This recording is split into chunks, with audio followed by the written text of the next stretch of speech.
বিসমিল্লাহির রহমানির রহিম। আলহামদুলিল্লাহ ওয়াসসালাতু ওয়াসসালামু আলা রাসূলিল্লাহ। প্রিয় ভাই ও বোনেরা, আমরা অনেক সময় জীবনের কষ্টে হতাশ হয়ে পড়ি। মনে হয় আমার পাশে কেউ নেই, অথচ আমরা ভুলে যাই একজন আছেন যিনি কখনো আমাদের ছেড়ে যান না। তিনি মহান আল্লাহ তাআলা। আল্লাহ বলেন, আমি তো তোমাদের রগের চাইতেও নিকটবর্তী। সূরা কাফ 16। অর্থাৎ আপনি যখন কাঁদেন আল্লাহ তা দেখেন, আপনি যখন মন খুলে দোয়া করেন আল্লাহ তা শোনেন, আপনি যখন একা থাকেন তখনও আল্লাহ আপনার সঙ্গী হয়ে থাকেন।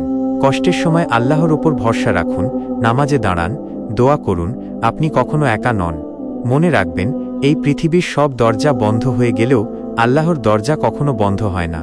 শেষে দোয়া, আল্লাহ আমাদের সবাইকে তাঁর ওপর ভরসা রাখতে তাওফিক দিন, বিপদের সময় ধৈর্য ধরার শক্তি দিন। আমিন। আসসালামু আলাইকুম ওয়া রাহমাতুল্লাহ।